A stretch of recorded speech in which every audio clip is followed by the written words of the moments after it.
That's right, Uganda's opposition leader, Dr. Kizza Besigye, who was later traced to a military jail in Uganda.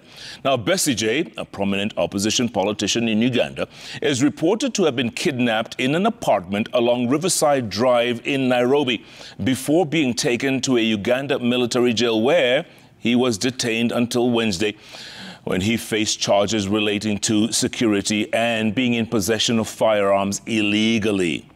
As the very own Njoroge Gatete reports, the abduction of Besigye has elicited sharp reactions from human rights organizations and the Law Society of Kenya. Wednesday afternoon at the General Court Martial Holden at Makindye, Kampala, Uganda opposition figure Kizza Besigye and Haji Lutale are ushered into the courtroom to face the panel of military judges. The duo are accused of intent to prejudice the security of the defense forces and possession of firearms and ammunition only licensed for use by the military in Uganda. I think it would be unfair to make a ruling before we have had the benefit of legal representation in that matter. His arrival in court brought a sigh of relief to his family, as Besigye was reported missing on Saturday while on a trip in Nairobi. It all started with a tweet from his wife Winnie Bayanyima on Tuesday morning, demanding the release of her husband, who she said was held at a military jail in Uganda after abduction in Nairobi.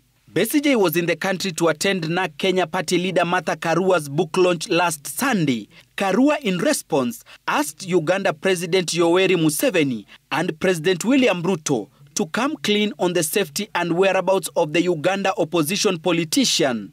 In a statement to newsrooms, Karua said Besigye arrived in the country on Saturday and checked in at a hotel in Kilimani. He left the hotel later at around 4 p.m. in the company of Lutale and went for a meeting at 108 Riverside Apartments using a taxi. The two arrived at the apartments between 4:30 p.m. and 5 p.m. and proceeded to an apartment that had been booked an hour earlier for their meeting. The taxi driver was told to wait for them, but the two never returned.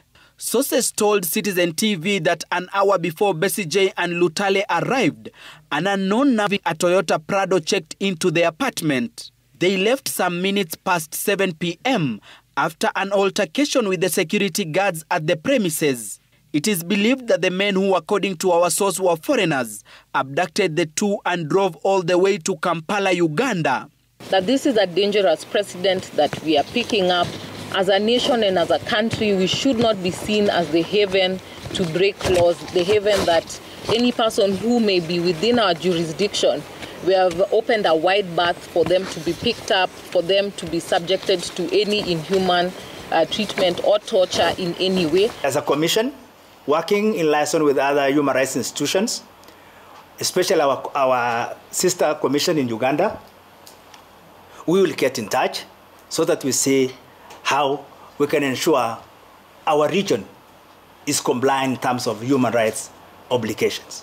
Besigye, who was to be among the speakers at Karua's book launch, titled Against the Tide, was a no-show. Karua, who appeared on Citizen TV on Sunday, raised concerns over increased cases of abductions, with some of the cases being blamed on foreign machineries.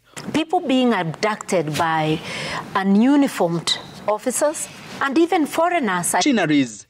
People being abducted by ununiformed officers and even foreigners, I would say foreign mercenaries, because when you come here to cause havoc in Kenya, I can't call you officer, it's a foreign mercenary, yeah, from the East Africa community. The incident comes barely 4 months after 36 Uganda citizens affiliated to the Forum for Democratic Change were abducted in Kisumu and taken to Uganda, where they were allegedly tortured and detained. The group had traveled to Kenya to attend a leadership workshop and were cleared by immigration officials in Kenya and Uganda. Gatete Njoroge, Citizen TV, Nairobi.